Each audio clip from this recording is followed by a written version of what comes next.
Hi, and welcome back to Superior Yourself with KJ Landis. Today we're learning how to make homemade fermented sauerkraut.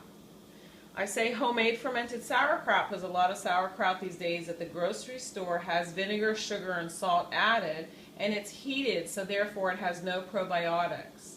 Probiotics build the immune system, and they replant the bacteria in our intestines, which are so very good for the garden. If you don't have your garden planted, you don't have the opportunity to keep that intestinal wall strong and healthy. So basically what we're going to do is slice the cabbage very thin, and you keep the outer cabbage walls, a few big slices to press on top. Then we're going to 2 giant cabbage heads. We'll put them in a big pot.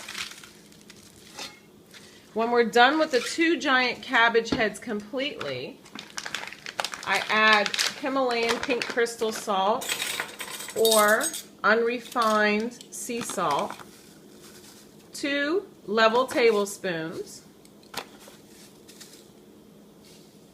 That's it for 2 giant cabbage heads. And I'm going to knead it and pound it until it makes its own juice. When it makes its own juice, it breaks down the cellulose fibers and the sugars and the natural salt. It's going to make its own liquid. So I've been pounding with my potato masher, and I've been hand massaging this, and that giant amount of cabbage is now smaller and smaller, and by the end of my 10 minutes of mashing, it will go down to fill only 2 quart jars. Okay, get ready to stuff it in, and it's going to make a lot of juice. I pounded everything down, and there's liquid in the bottom. I'm shoving it deeply into a jar, and you can use any jar. When you dip it into the jar, you press as hard as possible in order to get everything under the natural brine that you've created. And you see, if you press hard, the natural brine, you want to make an anaerobic environment, which is no oxygen. The fermentation process happens when it's all under that liquid. And you leave a little bit, like an inch at the top, so the gases that form during fermentation can escape.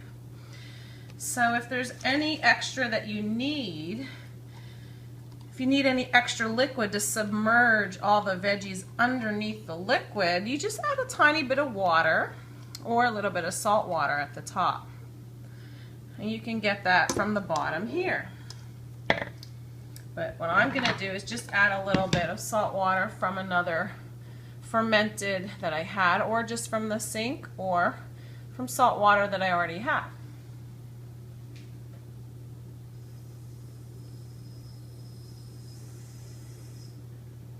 Once it's completely submerged, I take a large cabbage leaf that I took off in the beginning,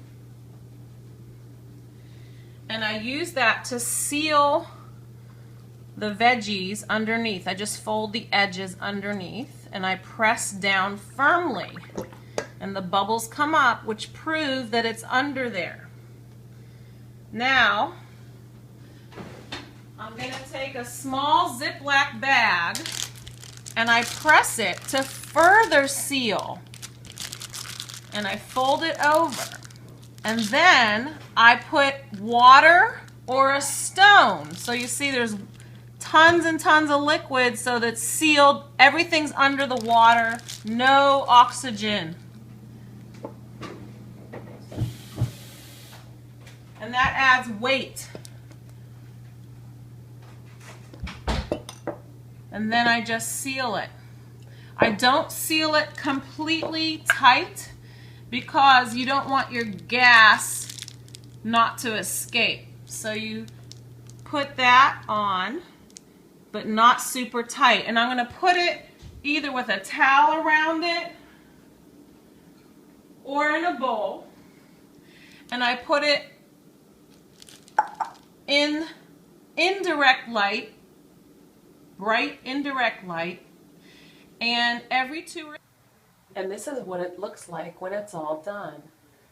You have to check every 3 to 4 days, open it, let a little gas out, and taste it and see if it's sour enough and salty enough, if it's more potent or less potent to your liking. After about a week, it should be ready, and then you put it in the refrigerator to stop the fermentation. Like and subscribe below. Please go to my website, SuperiorSelf.com. I look forward to hearing from you. Bye-bye. See you next week.